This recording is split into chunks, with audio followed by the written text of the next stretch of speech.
Hello, sports fans. Jason with JBBA Sports. It is Wednesday, March 7th. Um, we got 2 days worth of picks. We're picking Wednesday and Thursday's games. I'll start off with Wednesday, NBA. We were starting off with the Miami Heat off their big blowout win at home.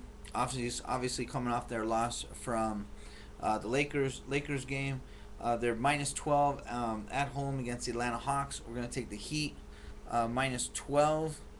Also, we're going to be taking the Chicago Bulls minus 8. We're going to be taking them at the hapless. Um, who are they playing this week? They're at the Bucks um, on the road. We're also taking the Clippers against the New Jersey Nets. New Jersey Nets obviously got blown up by the Heat. We're going to take Clippers minus 7. We're also taking the Knicks plus 7.5. They lost yesterday by 10, I believe it was. They lost 85-95 to the Mavericks. Mavericks needed that win. That was a statement game for them coming back home. As for the Knicks, I think they're going to rebound big time. I think 7.5 points is too much. So we're going to take the Knicks plus 7.5. Also, we like Memphis Grizzlies plus 1 at Golden State Warriors. For NHL on Wednesday, there's only 2 games going. Carolina Hurricanes, they're off a win. They're going to start a good winning streak going. We like them at Buffalo Sabres. And also, Toronto at Pittsburgh. Sidney Crosby's coming back, which is perfect because I'm not saying that he's going to score a lot, but he does occupy a body. That means somebody's got to put somebody on him. They're minus 95-cent favorite, but the minus puck and a half is plus 45 cents. That's what we're going to give out. Pittsburgh Penguins minus a goal and a half plus 45 cents. Thursday, NBA, Chicago Bulls. We don't know what the line is yet, obviously, because they are playing. They are playing today as well. They are minus 8 at the Bucks. So there's no line on that, but we do like the Bulls tomorrow at home against Orlando Magic. There's only those two. There's only 2 NBA games going on Thursday. We got a list of NHL games. This is where I do my best. The other day went 3-0.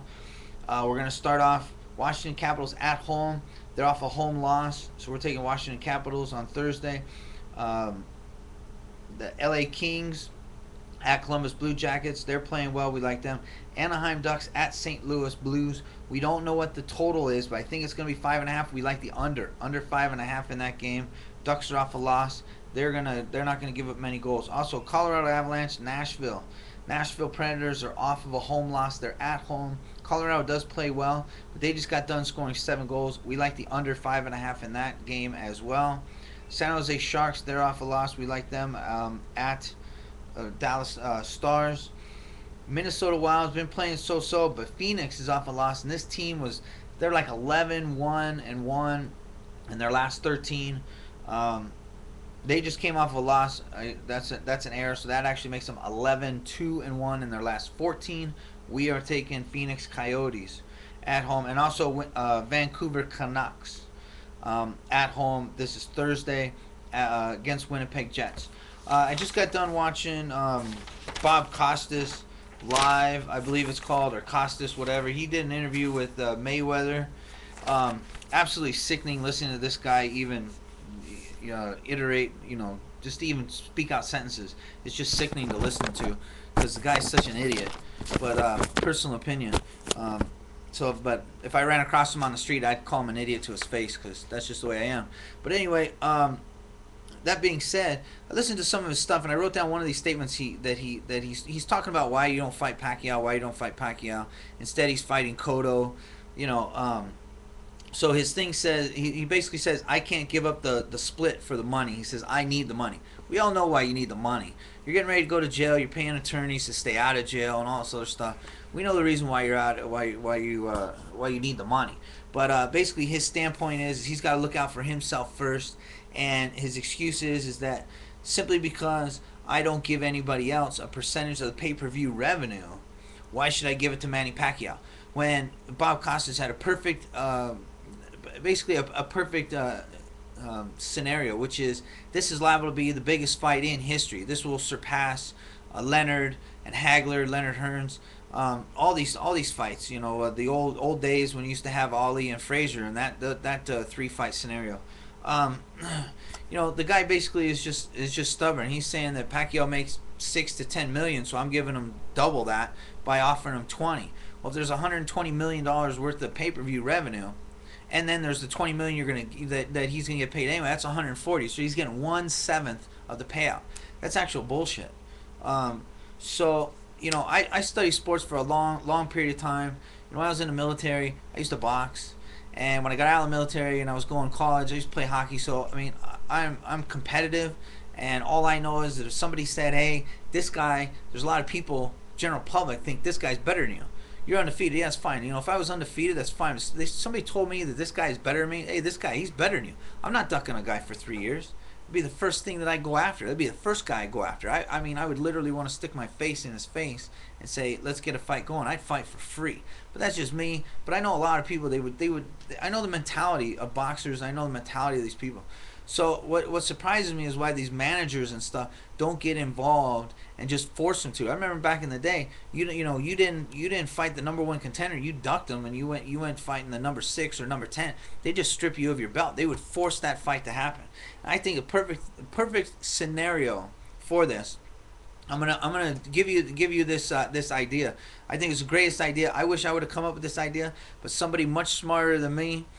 He's my boss. I work with this guy all the time. His name's Randy. I ain't gonna tell you where to work, but this guy here, he's the only guy that I know that I've listened to for quite a while on sports. The only other guy that I know that has more detailed information, studies sports constantly, probably knows more than I do about sports. Can tell you intimate details about any sort of scenario, gaming wise in basketball, football. Boxing, any of these things. Came up with one of the smartest ideas that I've heard in 3 years, bar none, and that's simply have them both get paid 40% each. You give them both 40% each. That's it. And the winner takes the other 20%. This way, it doesn't matter if you've got 140 worth of pay-per-view revenue or 160,000 worth of pay-per-view revenue. It doesn't matter, or if it's 250 if it ends up breaking all the records. Bottom line is now you can't say, hey, I'm not giving up the money. I'm not fighting. Well, now Mayweather wouldn't be giving up the money. The little punk needs to show up and just do the fight like he's supposed to instead of bouncing around and fighting whoever is available. He's going to cough up what? He's going to cough up 12 million or even less to Miguel Cotto. He's not making. Who's he kidding here? He says he wants to fight for money. He's not going to make any money off of this fight. He ain't going to make nothing. You do this fight. First of all, he won't make that much money off of Pacquiao if he loses either. Let's just put it that way. So I think the idea that I heard from my boss was the best idea I've heard from anybody, and this goes for professional sports writers, Bernstein on TV, all these guys, Costas, all these guys. I think that my boss came up with the best idea ever laid out, beats out any sports analyst and anybody. You just have these guys, you force them to fight, or you start fining them, strip them of all their belts and everything, because Mayweather apparently still got a belt. Pacquiao doesn't. But Mayweather's got a belt. Strip him of his belt. He's not going to fight in his own division. Give it up to Bradley or whoever. You got this Tim Bradley guy. He's a welterweight. This guy's 28-0. Just start handing belts out to other people. Otherwise, force these guys to fight each other. Good luck. I will see you on Friday. Don't forget to bet all my hockey bets, 50% of my basketball bets. And you will be way, way ahead. Don't forget, in about a week and a half, we're going to have my baseball system going up. Good luck. Let's do some winning together, and I'll see you on Friday.